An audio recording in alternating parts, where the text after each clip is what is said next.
Hello everyone, and welcome to the first of the Noosa Council series to support community organisations through these rapidly changing times.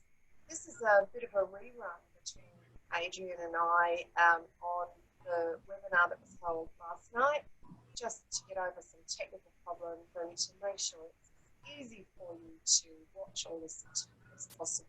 So we just want to recognise the Noosa Council, who have been active in doing everything to reduce lives.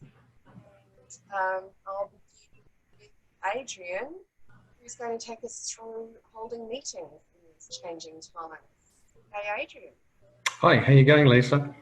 Yeah, well, thank you. It's a busy time. Every day seems to bring some new news or some different conditions. Everybody's getting quite busy with COVID-related activities and trying to cope with the new way of doing things. And this presentation is on communicating and meeting during COVID-19. As Leisa mentioned earlier, it's part of a series of webinars that Noosa Council is putting on for its not-for-profit groups, and we thank them for doing that. There will be 5 webinars run fortnightly, completing on the 30th of June.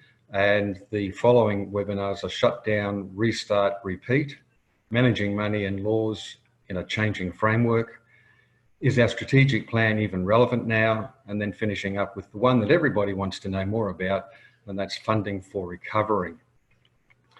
So for this evening, we have what meetings we have to have, holding effective online meetings, what to do for members who aren't online, communicating with volunteers, members and stakeholders, a section which Leisa will run, and provision later on for questions, and we'll explain how you can do that.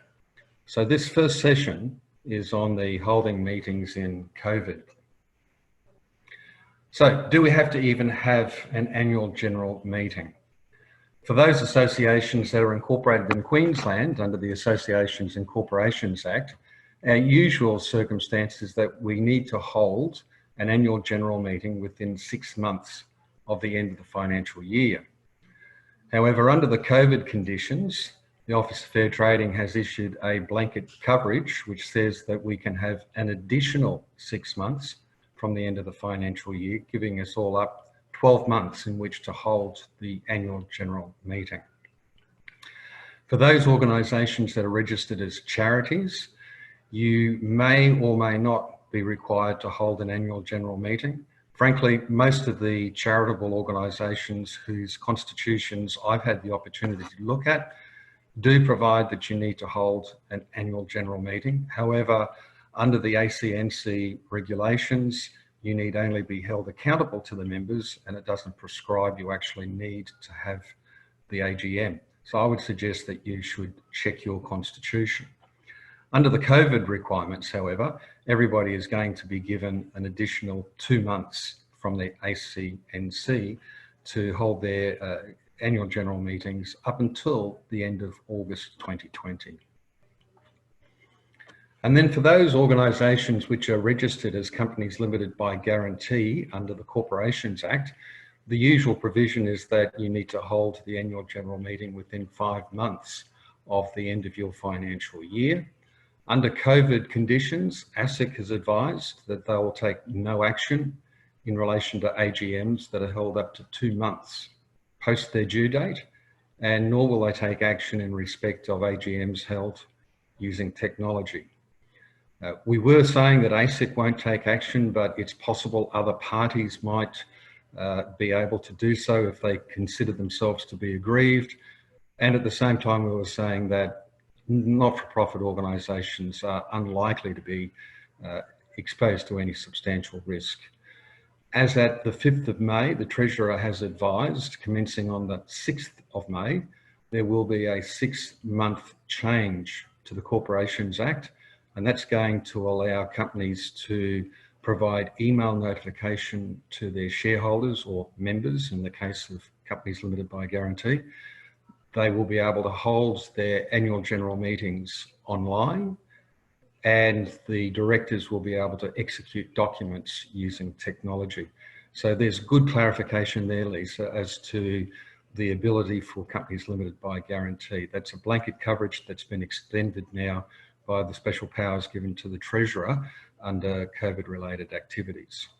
We would suggest that the boards and the committees minute their decisions, however, in relation to holding a meeting by technology and how they might do that.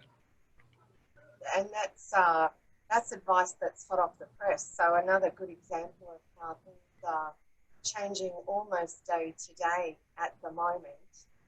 Yes.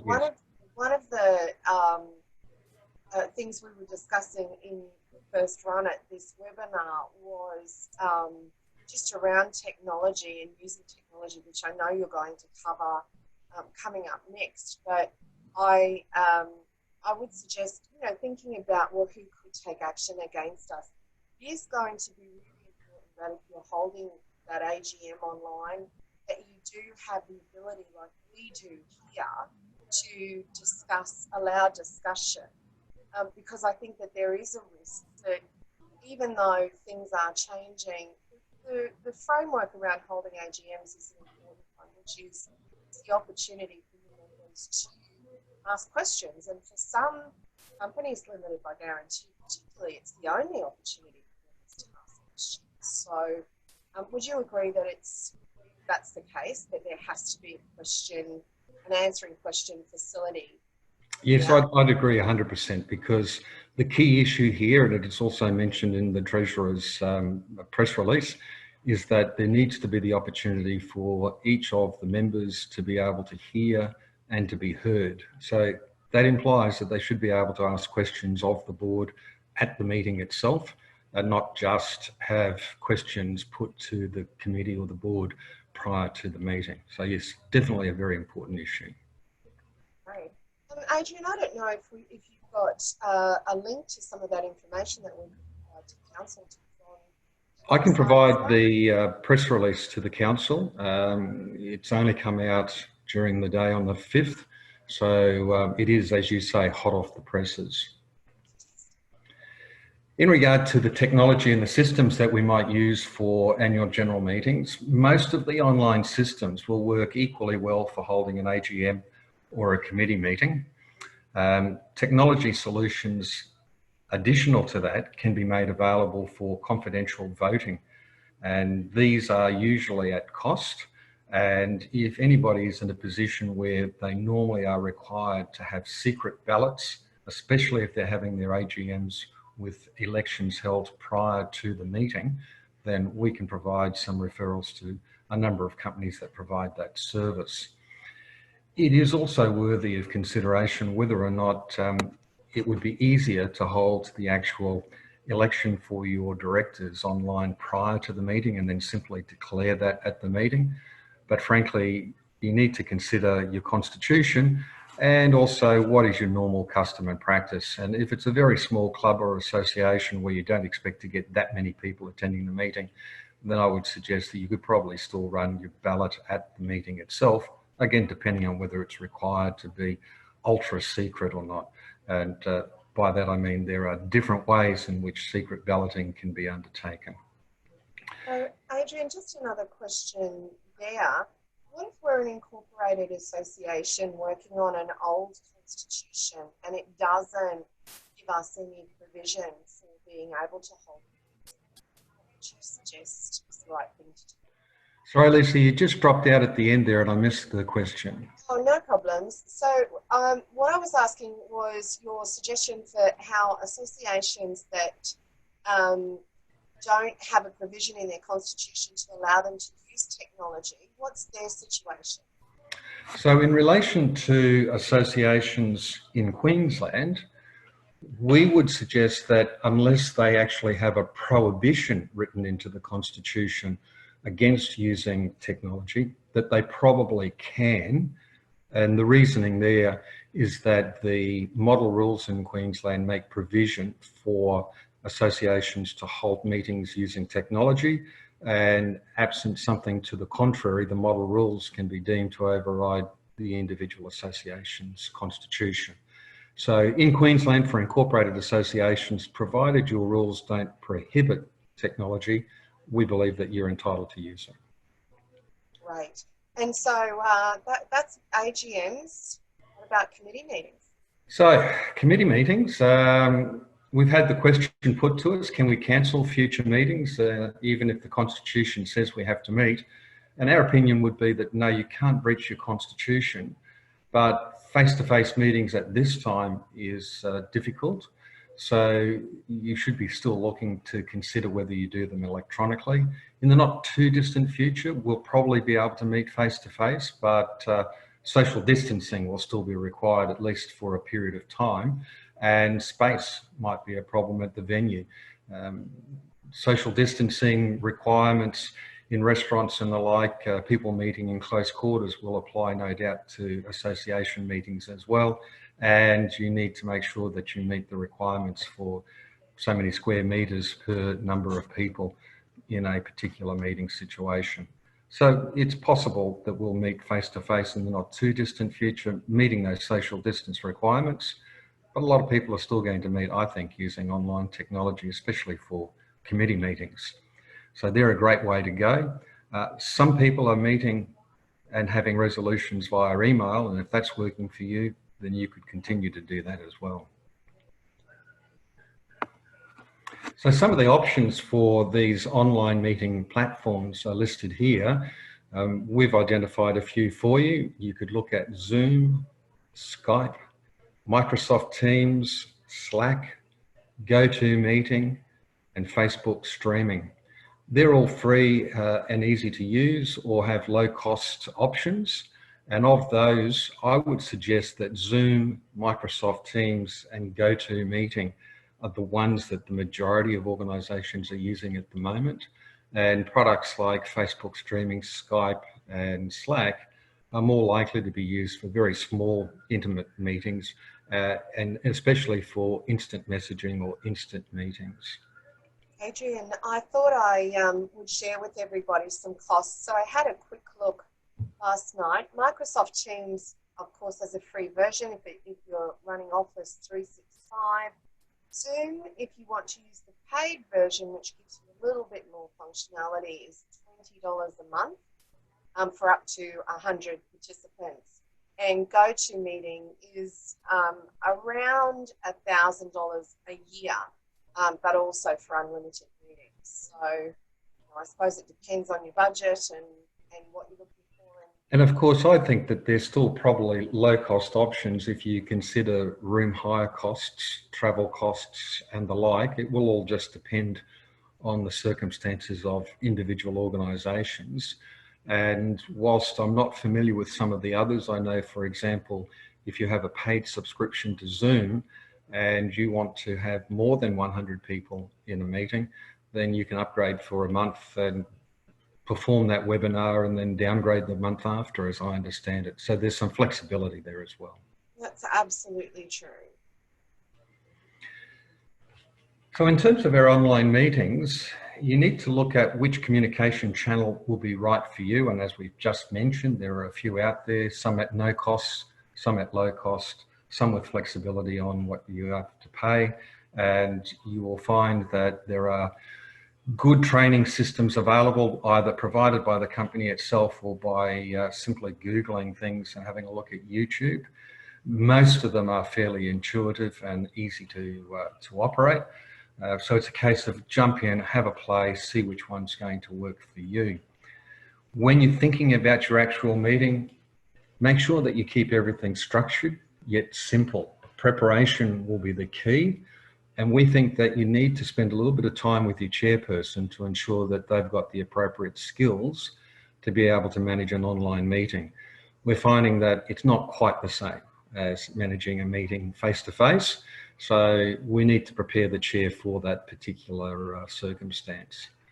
Additionally, sorry, what was that? There's a lot going on. There's a lot to watch. There is a lot to watch, and we'll mention that in the next slide. We need to set the ground rules for the participants. And that could be as simple as just simply saying, look, this is a little different to normal, so please be careful. Make sure you're acknowledged before you start speaking. Don't speak over somebody else. Let people know when you've finished having your say.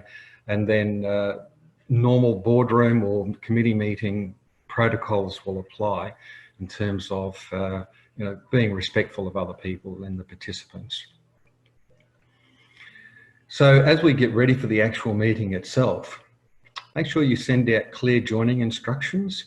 Most of the online platforms can do that quite simply, and it could be as simple as either A, sharing a calendar invite, or B, sending a simple link via email that the participants will click upon, and that will take them to the online meeting facility. Again, try to keep your meetings as short as possible. It's a different environment to meeting face-to-face, and there are lots of distractions going on, and we want to focus on achieving the best results we can. Apart from who's chairing the meeting, you might have the option to consider who will host the meeting and whether or not you have the ability for a co-host. And as Leisa mentioned, there's quite often quite a bit going on. You'll have a screen potentially with your agenda on it. You'll have a block perhaps where the videos of the participants can be seen. There could be people chatting both as a group or one-on-one, and there's a lot to keep an eye on, as Leisa said. So consider who will be the host and if a co-host can also assist with those services. We'd also suggest that you ensure that you provide comprehensive agendas. Perhaps consider more detail than you usually do. Have a look at your meeting pack. In this way, people can read the papers before the meeting, as we would normally suggest they would, and be prepared for what's coming up in the meeting and be able to focus their attention on discussion, not necessarily reading the papers as they're being introduced in the agenda. And I see Leisa smiling there, so we've all had the circumstance of the board member who decides, let's have a look at the papers in the middle of the meeting. I don't know what I'm talking about, but I'm going to have a say. Right. Good to remember, Adrian, that if you are on video, people can see that you're doing other things. So if you are trimming your toenails or going, oh, wait, what? And flicking through papers, fellow committee members can see you doing that. And Leisa, while we're just mentioning that, I think it's good protocol if you do have a capacity to have your video camera on, that you should. It gives everybody the opportunity to get to know you a bit better and to see the people they're speaking with. Behavioural patterns aren't easily observed when you're on a video meeting, but it's much better if you can actually see the person than just listening to them speak. I agree. I really prefer these video conferences to a teleconference, and my own association has actually, because of this, moved away from teleconferences altogether, and now we only hold these video conferences.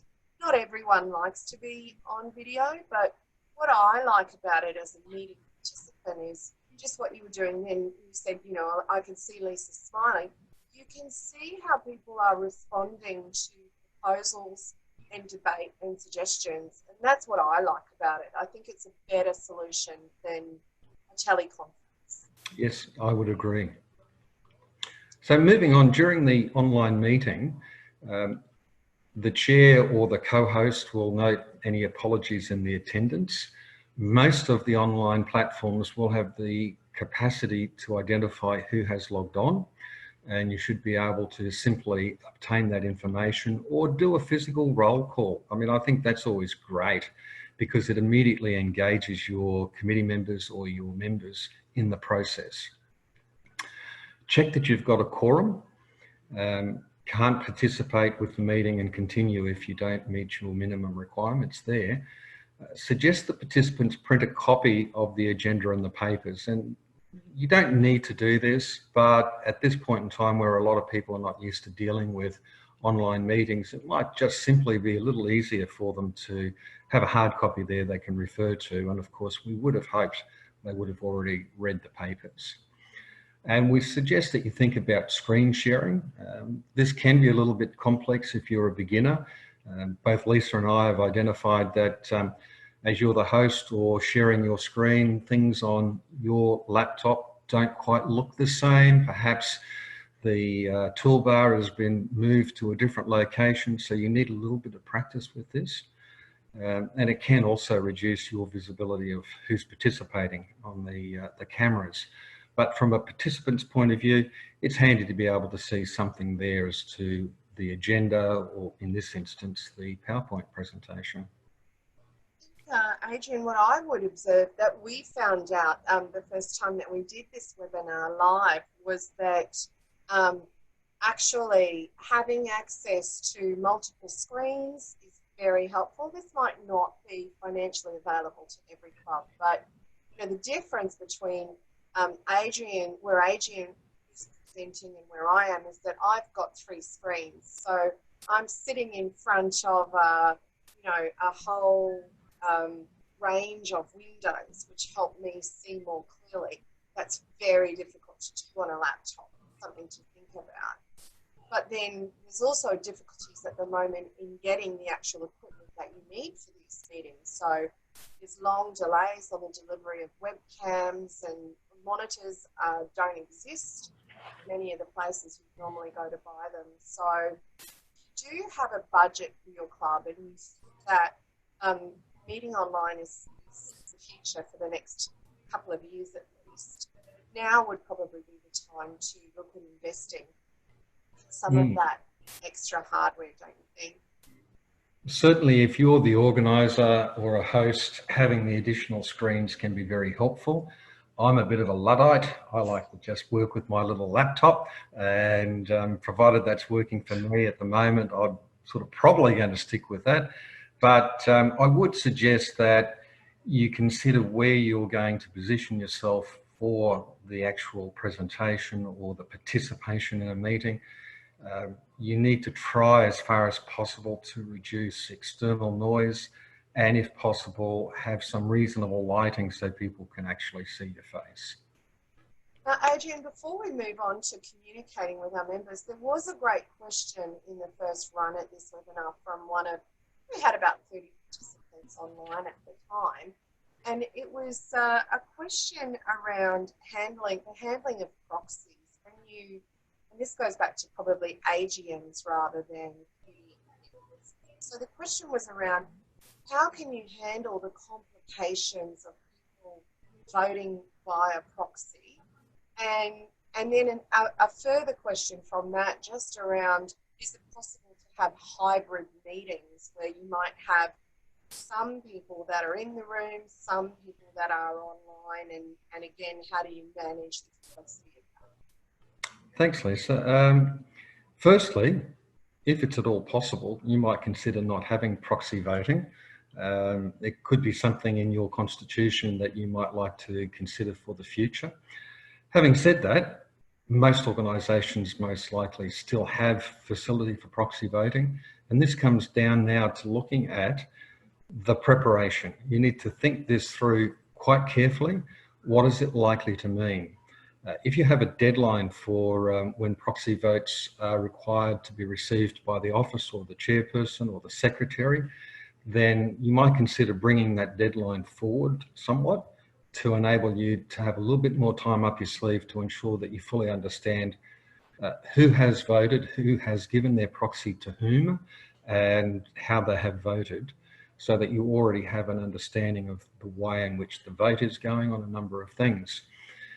The other thing to consider is if somebody's issued a proxy, what happens if they actually turn up on the night? So if it's a formal annual general meeting and they suddenly find they can dial in, can they get 2 votes? Well, clearly they're not entitled to 2 votes. They have to declare that they've issued the proxy, or your host and co-host need to go through the list of attendees in some detail and fairly quickly determine if somebody's already issued a proxy to another party. And then it's a case of, well, how do you actually issue votes? How do you count the votes? We would suggest that you do the counting prior if you can, but you'll have just seen Leisa hold up a 4, and it could be as simple as saying, I hold the proxy on behalf of Mary, Bob and Alan, and in addition to my vote, Their 3 votes are going to be in favour of the motion, and I hold up a piece of paper saying for.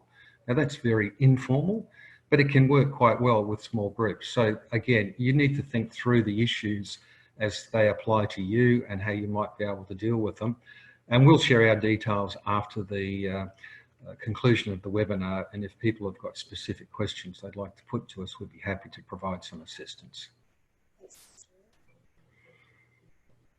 So while we're communicating during the online meeting, you need to consider the actions to allow participants to ask questions in an organised way. In system solutions that we've been talking about, there are manners in which people can raise their hand virtually, or you could physically raise your hand depending on how many people are in the meeting. The likes of Zoom, you would go to the participants button at the bottom of the page, click on that, and at the bottom of the little dialog box that will come up, there's an option to say raise hand. And that's where the co-host or the host would identify somebody has a question, and they'll interrupt the speaker or the chairperson, and they'll be given the opportunity then to be able to speak. But what about somebody who's dialing in on a telephone? These facilities often include capacity to come in via video conference or via your telephone. So you need to think, well, how will we deal with that? And I would suggest that comes to meeting process, and that the chair might simply stop the meeting momentarily and say, right, do we have anybody with a question? How about those who have dialed in on their telephones? And simply just wait a few seconds for people to get their mind around that. So give them some notice, ask for their question, and just wait for a couple of seconds as somebody decides they're coming on board. And again, this is the chairperson managing the debate by ensuring everybody can express their views or their opinions. And as we mentioned earlier, it's probably important that the participants let everybody know that they've actually finished having their say by simply saying, well, thank you for that, and then muting themselves again. And we haven't mentioned that before, but usually what will happen is that all the participants will have their microphones muted as they enter the meeting. And if you don't know how to do that, I strongly suggest you find out how to do that if you're the host. The last thing you want is for there to be feedback caused by having too many microphones open at the same time. And it's just a good protocol, because you never know when the dog is going to bark in the background. Leisa and I are doing really well at the moment because both have dogs in the background who've not barked so far, which is really good. Thanks, Leisa. George. Okay. So, like any meeting, a online meeting needs to have clear decision-making procedures. We would suggest that the important motions are actually included in the agenda and sent out in advance. The voting can be by a show of hands, it can be verbal, or it could be by a poll. And your rules will determine, your custom and practice will determine how you normally deal with these things. If you normally have a secret ballot or a simple poll, then I would suggest that you set up the actual question in the online platform prior to the meeting. And when it comes time to consider that particular motion, then you simply click on the poll facility, you get everybody the opportunity to see the motion as it's written, and they can vote yes or no. And that will give you a fairly quick response as to whether the motion has been passed or not. And if you're not using that, even if you do use that, or if you use a verbal voting or a hands, the chair should always clearly articulate what the decision of the meeting was. And that could be as simple as saying, we've put the motion and the motion's been carried on the votes, on the voices by poll. And that then becomes a declaration that the motion has been passed, and it is usually, unless it's been challenged and somebody asks for a secret poll, it's usually accepted as such. Take minutes as you would normally do. We mentioned earlier about ensuring that you understand who are your apologies and your attendees. Whoever is responsible for taking the minutes should take the minutes as they normally do. And of course, with these online platforms, you will most likely have a facility to record the meeting if you wish to. And then you need to decide later on if you're going to retain the recording, or if you have a policy for deleting it after a period of time, for example, once the minutes have been approved. After the meeting, make sure that you have an action list as you would normally do. Get those draft minutes out as soon as possible, especially while it's fresh in everybody's mind, and then review what worked and what didn't work. And Leisa and I are having a little bit of experience with that process at the moment with online meetings and systems, and each time I'm sure we'll get better as we go. Not everything has to be done as a meeting, and it's not unusual for some organisations to pass motions by circular resolution. Once upon a time they were done by mail or by fax, and these days you'll find that this can be an online via email process. Each resolution should have its own number, just as each meeting should have its own number, and that way you can track your resolutions. Ensure the motion is clearly worded, and you would be wise to check that with a couple of members on the committee beforehand, just to make sure that it actually says what you intended to say. If you're sending this out to a group of people and you give them a deadline, say, of 7 or 14 days, that's fine. But please be aware that you really can only count those who respond, and you need to check how many responses you've received to ensure that you've met the quorum requirements of whatever meeting it is that the resolution is being passed on behalf of. Say, for instance, at your management committee, you might have 9 on the management committee and you might have a quorum of 4 or 5. Provided you get 4 or 5 responses, you've met your quorum, and then it comes down to, did the majority of responders move forward with the resolution? Hi, Leisa. It's a great way to identify that you wanted to ask a question. I would like to ask a question. So would it be all right then for a club to say in an email that's asking for a decision, I'm giving you until tomorrow afternoon at 5 p.m. and if I don't hear from you, I'm going to consider that a yes? I would suggest no. Firstly, I would suggest in this circumstance, without prior notice, 24 hours is probably not an adequate period of time to allow people to respond, simply because we don't understand what their circumstances are. They might be away on holiday, they might be working remotely, they might only be accessing email intermittently. So without prior notice, 24 hours, in my opinion, is not enough. And you can never really make an assumption on somebody's behalf that by simply not responding that they're going to support. In fact, if you wanted to do something of that nature, I would have to say, if they don't respond, you count it as a negative vote. But I agree. I suppose at best, you just don't count them. I would suggest they are then considered an absentee or non-voting. Yes. Thanks for that. And so when is online not an option? Because we've mentioned not all members may be comfortable with online technology, especially our older participants, and there's a number of associations who do, in fact, have older members who may struggle with technology. So you need to consider how you can support them and how you can include them in the process. It might be that they have family members that could assist, or they could join with audio by simply calling in, or postal voting might be an option. And Leisa mentioned earlier in respect of proxy voting, the concept of a hybrid meeting. And it could be that a few of the members come together and meet in one location while other members dial in. And so that, in our opinion, is a hybrid meeting. You could have 3 or 4 or 5 people in one room and everybody else is meeting remotely. In that instance, that could assist the people who are struggling somewhat with technology to participate. And in any event, you just need to give some thought as to your particular circumstances. How can you assist them participate? It's all about making sure that members can hear and be heard.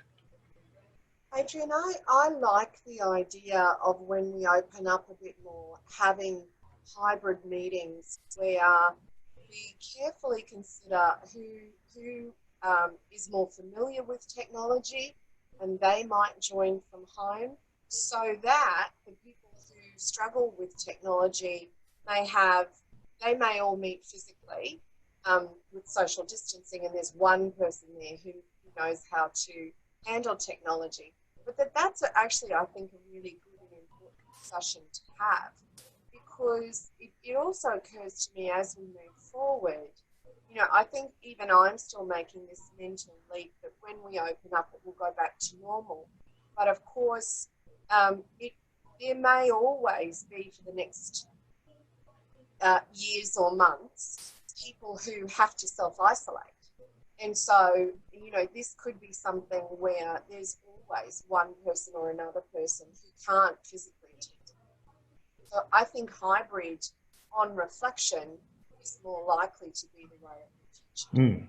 And hybrid could also just simply be buddy groups. So two people could meet together with one managing the technology, assisting the second person. The only thing that I would warn against is, or warn about, I should say, is to ensure that you can be heard and you can hear. So when you're coming together, it may be that if you're sitting in a lounge chair 3 feet away from your computer, people can't hear you. So you just need to look at how you can do this in a way that'll work. But that's all for me for the moment, Leisa. Pass it over to you for communicating with your club.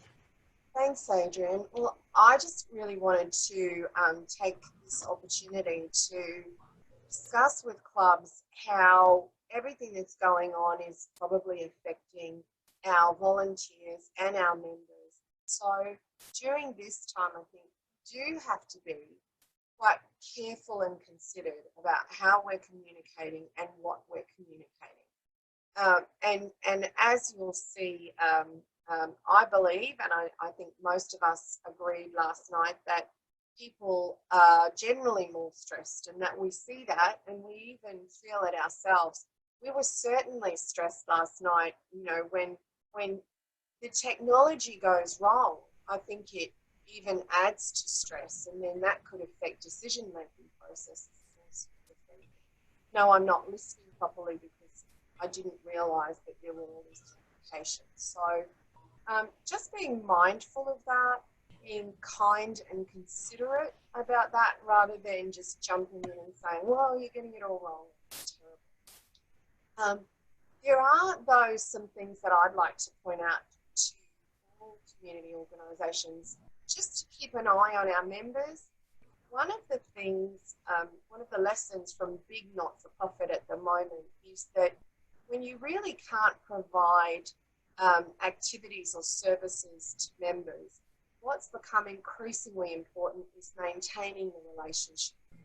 And every positive interaction that you have with members is very important now to hopefully keeping them in the future. And there are just some symptoms here that I think we can all look for in our fellow volunteers and our members and our friends within our clubs, to try and let us know if they're struggling more than we might be at that particular moment. So, this lack of sleep, tearfulness, or when it's obvious that someone's really not coping with decisions that they're being asked to make or the information they're being given, use of drugs or alcohol. I am smiling, and I did it last night as well, because I think I can tick most things off this list, but I don't feel stressed at the moment. For me, this is the very important one, the pattern of withdrawing from family and friends. So if you do have a fellow community member who all of a sudden is, obviously overwhelmed and they're not responding on things, for me, that's the key moment then to get on the phone and have a human conversation and say, what can we do for you? Struggling to concentrate and unreasonable irritability. Sometimes when community organisations do get a bit cross, so it's not about that. It's just when people are snapping at you and they normally wouldn't, that's a sign they're stressed. So rather than dive into an argument, I think that's the moment to say, well, particularly important in the meeting process, Adrian, don't you think? Yes. Sorry, Leisa, you're just a little bit quiet there in the background. You're coming in and out a little bit. Okay, well, hopefully the That's sound on better. the. Okay, thank you. Again, just another thing that happens with slow internet connections or dodgy headsets that work when you test them and not when you're recording.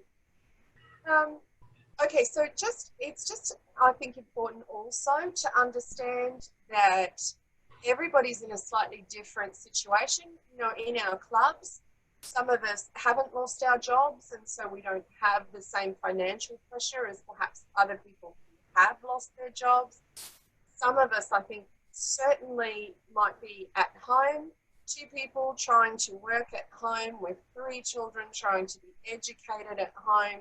So understand that some people are far more affected by this, particularly when it comes to communicating with clubs. So we need to then just follow these simple rules.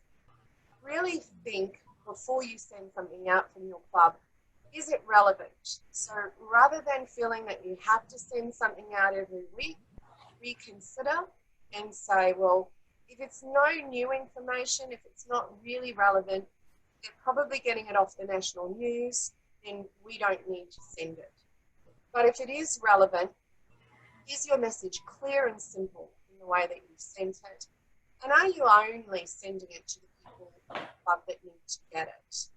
So again, rather than sending everything to everybody, in these times, it's not relevant to someone, leave them off the list.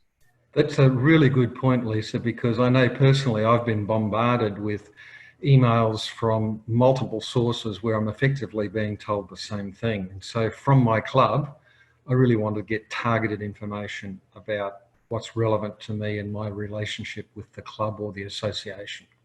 Right.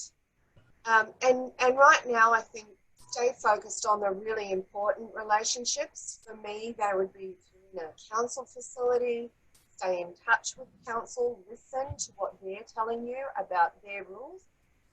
Every council is handling it differently.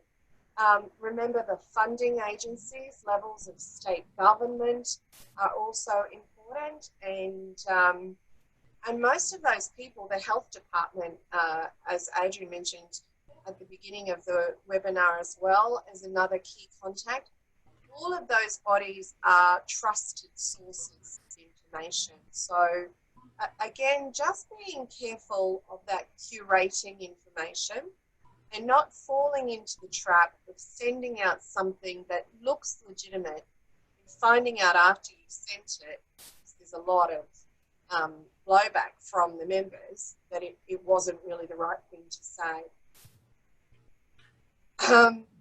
Members might have liked emails before or not been resistant to it, but as Adrian just mentioned, if you're getting bombarded by them, they'll see it as a negative if you're emailing them too much. And again, think about, if you can, phoning your members. If you don't have that many, if you have 20 or 50, that might be a lot of phone calls. But if you split it up between yourselves and you're calling 5 members a week just to stay in touch, I think that's a valuable communication, just reaching out and letting them know that you're still here. When you do talk right now and communicate now, be particularly careful of your tone of voice. I hear it even in myself sometimes, where I'm having to say to people, sorry, I can hear my tone, I'm trying to adjust it. I'm not mad at you. I'm usually talking to my poodle, but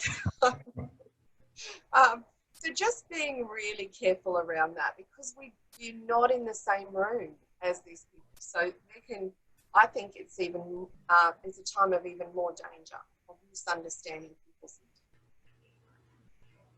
And then thinking about your members as well. So this is not a time where you shouldn't be in contact with your members at all. They might be concerned about a refund situation. They may be wanting information. And even if the only thing you can tell them is that I can't tell you anything right now because we're not clear, it's still maintaining that communication. So not too much, not nothing. Careful, considered, but regular communication with members right now. Thinking about, I suppose, the benefits that we're all hopefully going to be left with after this, there's a lot of downsides. But for me, the ability to meet this way is one of the things that I think clubs should hold on to if they can, because it's always been difficult to attract volunteers to management committee because they don't want to attend meetings or they're not available.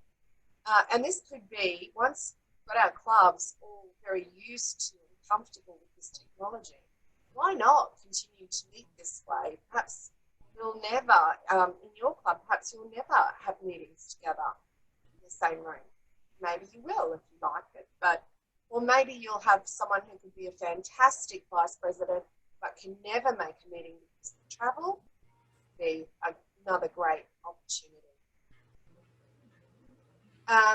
And then thinking about your members' needs, finally talking to them now, and this is the moment to start thinking about what reopen might look like for your members from their point of view. There's a lot more information becoming available, particularly in this week, about what a reopen will look like, not just for sport, but for business and community. There's no real consensus right now. There's a group of 15 principles that business of any kind, including not-for-profit, will be required to meet to reopen. So keep an eye on that information. Make sure your members are aware of that information as it comes through. There is going to be some substantial changes that are going to be necessary for us to reopen. And Adrian, our next workshop for council is going to be on that very topic. Yes. It's going to be an extremely important topic for us all to consider, because we don't know when we might get a new breakout of COVID or something similar. And we need to learn the lessons of this experience, how we've closed down, how we manage in a lockdown, and how we open up again. And we'll talk more about that in the next webinar. Absolutely. So, Adrian, did you want to let people know how they could ask us questions? Well, thank you very much, Leisa. Absent a live webinar where you might have been able to put some question to us at the moment, we'd just simply like to invite you to contact us directly. And the next slide, thanks Leisa, has our contact details. And if you would like to put a question to us, we'd be more than happy to assist you. And bearing in mind again that things are changing, our discussion on this webinar has been based on the facts as we've been aware of them as of today. And of course that can change tomorrow. And we've just heard about the Treasurer making a change to the Corporations Act overnight. So there can be things that will be changing along the way. Of course, as usual, we're not providing legal advice, even though that this has been information that should be available to assist organisations.